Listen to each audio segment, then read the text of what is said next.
All right, the last thing we need to talk about is the idea of promissory estoppel. Establishing a definite term so as to overcome the presumption of employment at will can be difficult. And so what has happened is that employers will attempt to ensure that all their relationships are employment at will. And so what often happens is that the employer may promise something, and if it's not provided, the employee may complain, but the employer will say, this is an at-will relationship. I don't have to give you a raise. Say we go in and I say, I will review you for a raise in 3 months. And you come to work and you work for 3 months and you come to me and ask for, what about a review? And I say, no, I changed my mind. There's nothing in the contract that says I have to give you 3 months or that I have to do the review. So how is it that we overcome that? Well, we overcome that oftentimes through this legal doctrine of promissory estoppel.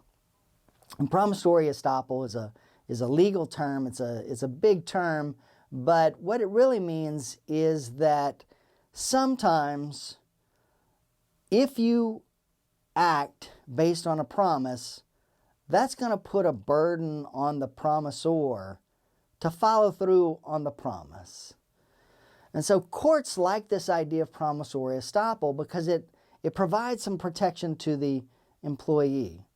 Say you are recruited to come move across the country to California, and they promise you that you've got a great job waiting for you in California.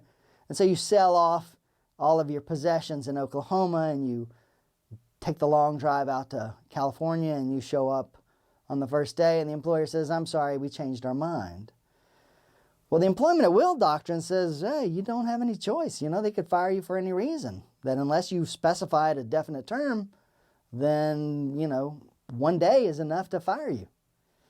But promissory estoppel says that, hey, I spent a lot of money to get out here. I should be entitled to some recovery.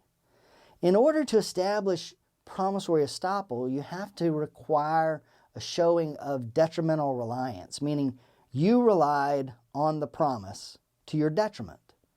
In that example, you sold off all your goods in Oklahoma and you moved to California.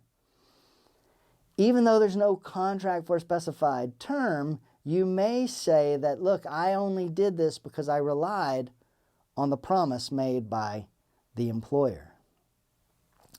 So promissory estoppel requires that an employer made a promise that it knew would be relied upon. And this promise must have led the plaintiff to act.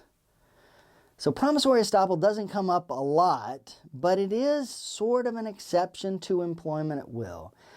You don't get the benefits of the contract. I say it's similar to an implied contract. You don't get the benefits of the contract, but you do recover the amount that you were harmed.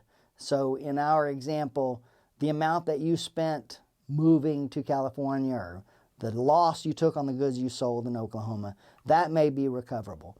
You don't get the year's salary or whatever it is you claim, but you get enough to make up what it was that you lost. So in conclusion, what do we learn in this lecture? An employer can make any employment decision at once as long as it's not based on illegal or otherwise wrongful grounds. The law presumes that employees are hired as at-will employees. And finally, in recent years, we've seen the at-will doctrine erode slightly through the use of promissory estoppel. And that's it. Thank you.